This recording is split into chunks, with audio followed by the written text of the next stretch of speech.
The town of Greyhaven was the kind of place people forgot existed. It sat between two highways no one used anymore, wrapped in fog most mornings and silence most nights. People lived there, their whole lives, died there, and left behind stories that never traveled far. Greyhaven didn't believe in miracles, and it didn't believe in monsters either, until the winter of 1998, when both seemed possible. That was the year Alina Morris disappeared. No body was ever found. No arrest was ever made. No confession was ever proven, and yet everyone knew something terrible had happened.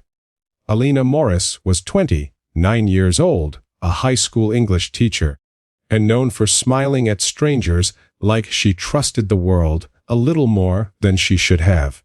She lived alone in a small rented house on Willow Street, 2 blocks from the school. She drank her coffee black, loved old crime novels, and called her mother every Sunday evening without fail. On November 17, 1998, Alina followed her usual routine. She woke up at 6:15 a.m. She graded papers at the kitchen table. She left for work at 7:30 a.m. Students later said she seemed distracted that day. One claimed she stared out the classroom window for almost a full minute during a lecture, her face pale. Another remembered her snapping at a joke she would normally laugh at. At 3:45 p.m., Alina left the school parking lot in her blue Ford sedan. That was the last confirmed sighting of her alive. The next morning, a fisherman found Alina's car parked crookedly near Blackwood River, about 5 miles outside town. The driver's door was open. The keys were still in the ignition. Her purse sat on the passenger seat, untouched. Inside were her wallet, with cash still inside her phone, her house keys. There were no signs of a struggle. No blood. No fingerprints that didn't belong to her. The river was searched for days. Divers dragged the cold water until their hands went numb. Nothing surfaced.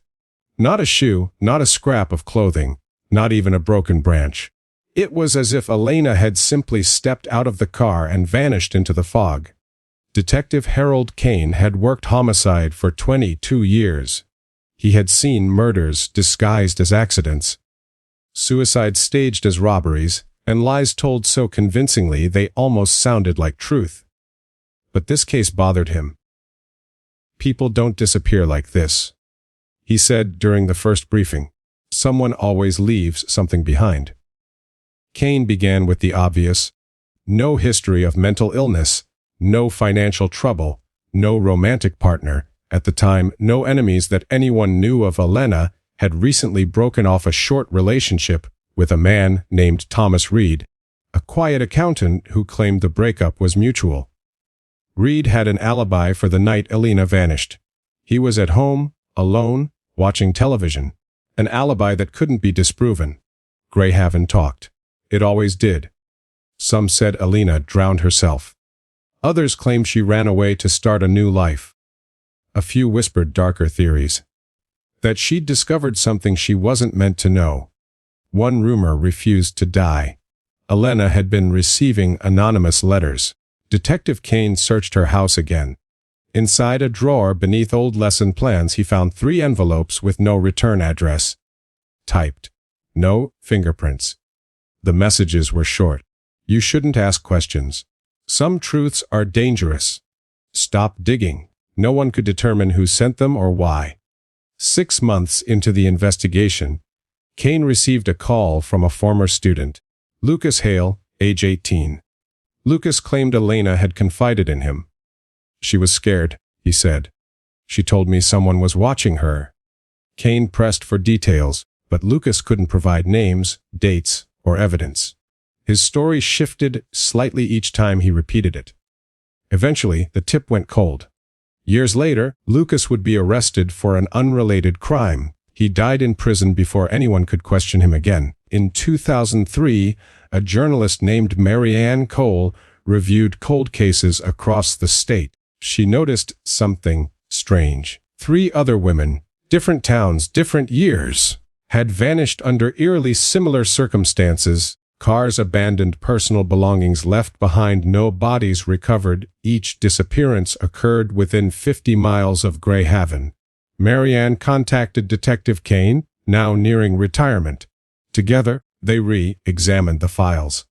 The similarities were undeniable, but there was no physical evidence linking the cases. No shared suspect. No shared location. No shared motive. The story was published. The public panicked. Tips flooded in. None led anywhere. In 2006, Thomas Reed was brought in again for questioning. He had aged poorly. His hands shook. His answers were careful, too careful. "You loved her?" Kane asked. "I cared about her," Reed replied. "Did she ever tell you she was scared?" Reed hesitated. Just a fraction of a second. "She said she felt watched." He admitted. "I thought it was stress." No evidence connected him to the disappearance. No confession followed. Reed walked free once more. 2 years later, he moved out of state. He died in a car accident in 2014. The truth died with her, knew it. Detective Kane retired in 2010. He took one box home with him. Elena Morris's case file. He reread it every winter. Sometimes he dreamed of the river silent and black. Other times, he dreamed of Elena standing just beyond reach, trying to speak. Kane died in 2018. His personal notes were donated to the local archive. One final line was written in red ink. Someone planned this. And they did it more than once. In 2022, construction crews drained part of Blackwood River to repair a dam.